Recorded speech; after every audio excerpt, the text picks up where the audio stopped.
Welcome to Sunrise, first light for what's next on B2B revenue teams. Lots to cover today, so let's dive in. Okay, picture this. 1940s New York. There's this man, desperate, sitting across from Don Corleone. Justice failed him. And the Don, he doesn't beg, he doesn't pitch, he just makes an offer. An offer so perfect, so strategic that, no, just isn't really an option. That right there, that's kind of the spirit of what we're talking about today, high-value offers. Exactly right. It's not about sending yet another PDF or just, checking in. It's about walking into that crucial moment with something so specific, so timely, it just flips the deal your way. And this is really critical today. We're seeing deals need hundreds of touch points. And honestly, many sales teams are playing it too safe. Playing it too small, you mean? Hesitating to really invest. Yeah, precisely. They hold back, especially now with all the scrutiny and these super long buying cycles. The default is low risk, low reward. But that caution, it often leaves serious money on the table. Right. So this deep dive is about getting past that hesitation. It's about understanding and, more importantly, designing these high-value offers, or HVOs. Offers so good the buyer almost has to say yes. We want to look at why they work, the different kinds, and how you can actually build them. Well, the main issue is that teams get stuck in that low-risk rut. But think about it. Let's say you have $1 million deal at 30%.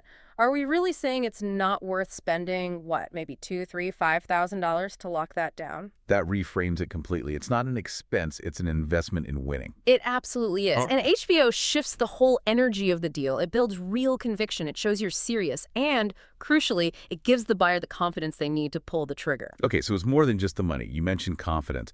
What other hurdles do HVOs help buyers overcome? Oh, several big ones. HVOs cut through friction and build momentum right when trust is paramount. Buyers worry about, yes, the financial risk, especially with six-figure price tags, but also reputational risk. I mean, their job could be on the line. There's systemic risk if your solution touches their core systems. And just plain opportunity cost their time is incredibly valuable. HVOs tackle these head on. They make saying yes feel inevitable. That makes sense. But surely not every single interaction needs this, Godfather level offer, right? Right. What about smaller steps? Oh, definitely not. Small and medium offers are still super important. Things like, a quick chat with a subject matter expert, a targeted custom demo, maybe even a thoughtful gift or a relevant book. They're great for warming things up, keeping the wheels turning early on.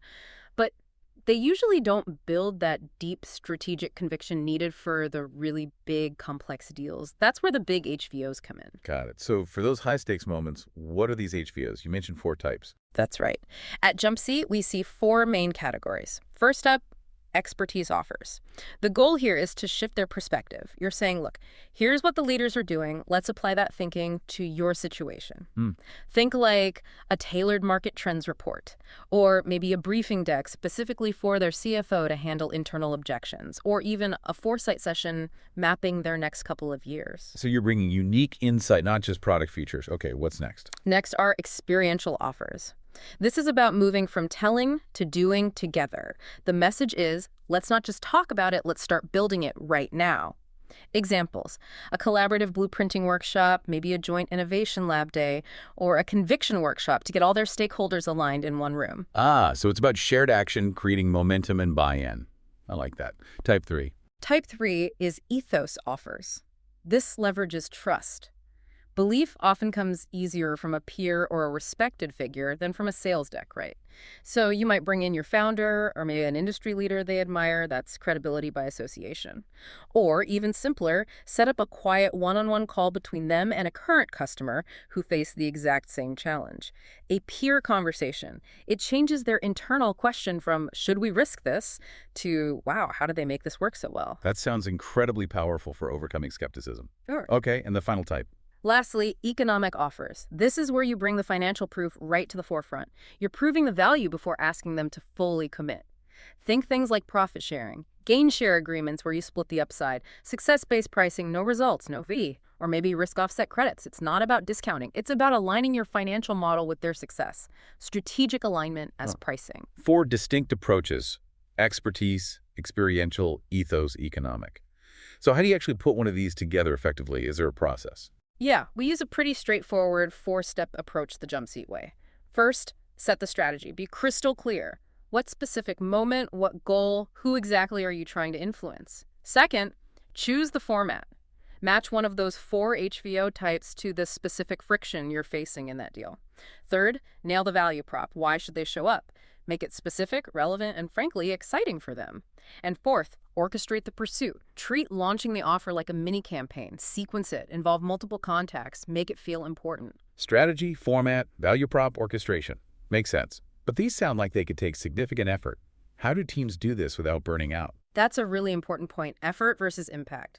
Not every HVO needs to be a monumental task. The trick to scaling this is finding the sweet spot. Make it feel bespoke, even if it's designed for a small group, say 1 to 5 instead of 1 to 1. Build reusable components, build once, offer often, and look for internal resources you can repackage. Your internal R&D lab could become an external innovation session for key prospects. Getting this right means more trust, more momentum, more closed deals without killing your team's bandwidth. So it boils down to being highly strategic, intentional, and designing offers that cut through all that noise to build real, undeniable conviction, making no, well, not really an option anymore. That's the essence of it, and maybe that leaves you, our listener, with a thought. In this overloaded buyer landscape, what specific, high-value offer could you design this week? What move could you make to ensure your solution becomes the absolutely undeniable choice?